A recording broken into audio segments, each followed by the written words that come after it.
Okay, so let us construct a histogram, wherein a histogram is a graph consisting of a series of vertical columns or rectangles with no gaps between bars, and that each bar is drawn with a base equal to the class boundaries. So meaning to say, along the x-axis, we will have the class boundaries and a height corresponding to the class frequency. So meaning, along the vertical axis or the y-axis, we would have the class frequency.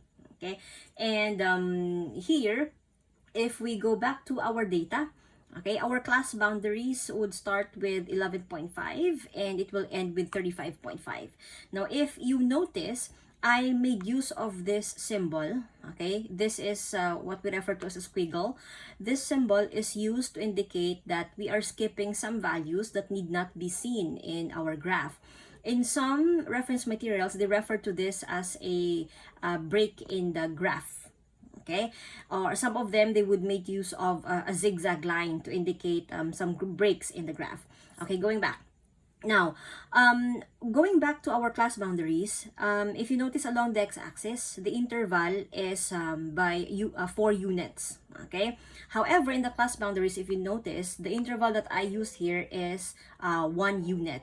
Now, if I will be very technical about this, the interval that we have to use with both the x and then the y-axis must be the same. Okay. However, I made use of one interval in the y-axis. It's because the class frequency that we have will range from 1 up to 8, so that I will have a better visualization of the heights of the different bars. So I made use of an interval of 1 in the class frequency. Okay, right now here, so going back with our table. So the frequency for the class boundaries 11.5 to 15.5 is 8. So that means to say I'm going to come up with a bar having a height of 8. Okay, with the class boundaries 11.5 to 15.5. Okay, now I have to be consistent with the width of each bar. Although I'm not saying that the width of each bar must be very accurate. Okay, but as much as possible, I'll come up with a very good approximation of the widths of the bars. Okay, now let's continue. From 15.5 to 19.5, the frequency is also 8. So mean to say the second bar would have the same height as the first one. Okay, so notice there are no gaps between the bars. This is the main difference with the bar graph that we have presented when we are dealing with qualitative or qualitative data. Okay, and this is the reason why the upper class boundary of the first class interval will also correspond or will also be equal to the lower class boundary of the second class interval. Okay, that is to be sure that the two classes will have no gaps between them. Okay, sige, let's continue. From 19.5 to 23.5, the frequency is 7. So mean to say the height of the bar will be 1 unit lower than the first two. Okay, and from 23.5 to 27.5, the frequency is 3. So we'll have this corresponding height of the bar. And from 27.5 to 31.5, the frequency is also 3. Okay, and from 31.5 to 35.5, the frequency is equal to 1. So this is how we come up with the histogram, okay, of the given set of data that we have. Okay.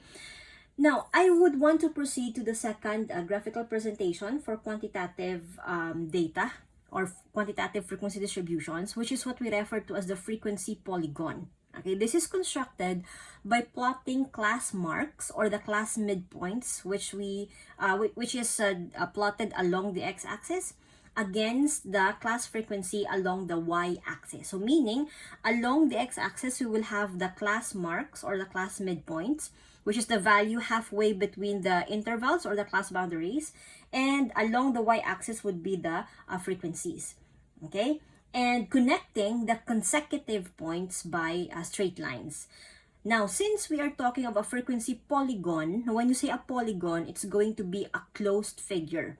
So to close the frequency polygon, an additional class interval is added to both ends of the distribution. So meaning to say, we will come up with an added or an additional class interval before 11.5 and after 35.5.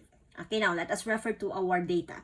So we will need to mark or we will need to determine the class marks or the class boundaries.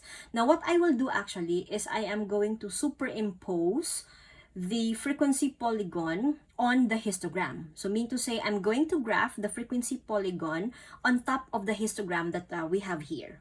Okay, now going back to the class marks. So the class mark or the class midpoint of 11.5 and 15.5, that would have to be the class midpoint there is 13.5. So let's have that. So this will be 13 point. It's a value halfway between the two.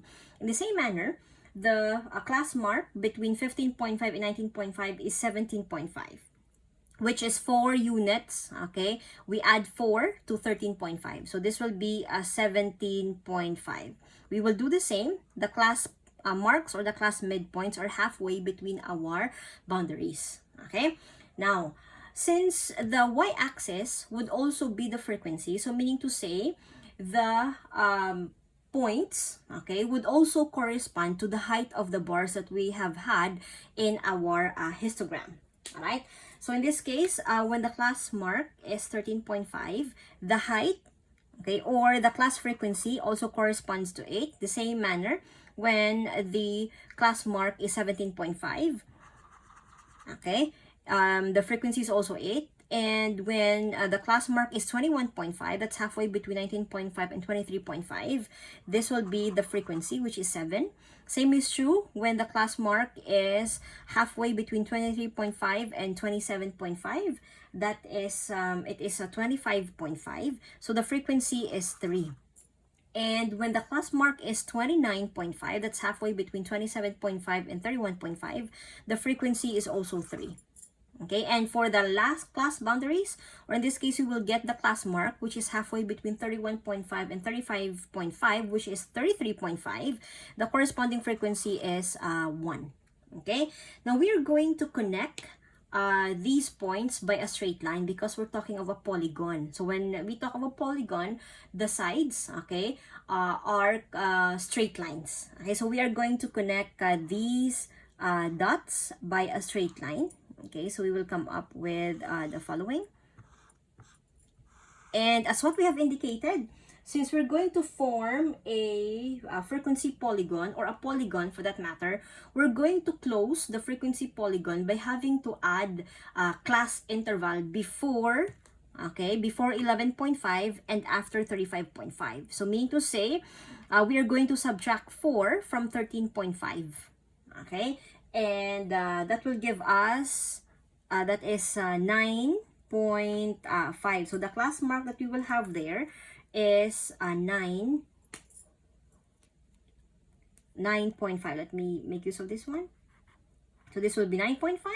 In the same manner that we will need to add a class midpoint in the right end of our graph, and that will have a class mark of 37.5.